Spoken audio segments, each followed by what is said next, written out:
Nouvel épisode, Sanem croise Denise qui sort avec ses affaires. Elle lui annonce qu'elle va rester auprès de sa mère pour s'occuper de son père pendant sa convalescence.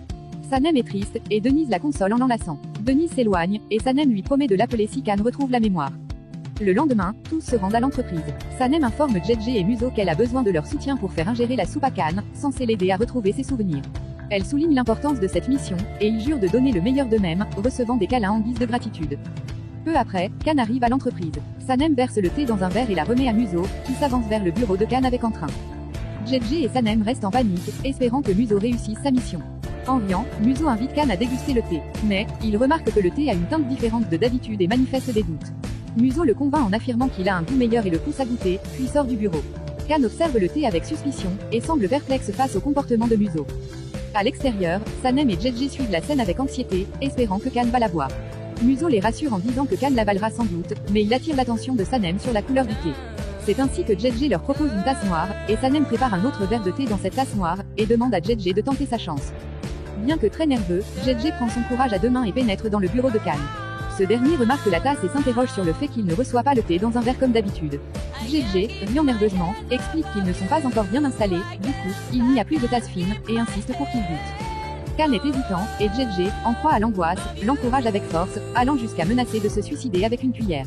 Finalement, Khan verse le thé sur les plantes, et JJ, accablé, se met à genoux en criant. JJ sort du bureau de Khan en rampant, tandis que Muso se moque de la situation. JJ, tout tremblant, explique à Sanem que Khan n'est pas fou, lui disant qu'il a versé le thé dans le pot de fleurs. Sanem, résolue, décide de le servir elle-même le dernier verre de thé. En entrant dans le bureau avec le verre à la main, elle essaie d'attirer l'attention de Khan en jouant avec ses cheveux et en feignant que le thé est délicieux. Khan la regarde délicatement, ensuite il l'observe boire le thé, et lui demande ce qu'elle boit.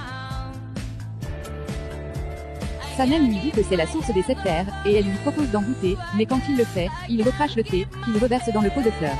Désespéré, Sanem s'enfuit en courant. Khan, déconcerté, est totalement surpris par l'attitude de tout le monde. Mefkibé se trouve dans le salon de coiffure de Melat lorsqu'elle reçoit un appel de Sanem.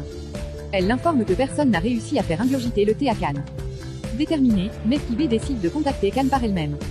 Après avoir raccroché, elle fait part de la situation à Melat, qui, déçue, l'encourage à ne pas abandonner. Mefkibé compose alors le numéro de Khan, et de l'autre côté, Sanem qui est intriguée, se précipite pour écouter la conversation sur le téléphone de Khan. Mefkibé invite Khan à dîner chez eux, et Sanem, pleine d'espoir, l'encourage discrètement à accepter, en lui disant qu'il aimait beaucoup la nourriture de sa mère. C'est ainsi que Khan accepte l'invitation de Mefkibé. Ravie, elle s'éclipse joyeusement, sous le regard curieux de Khan.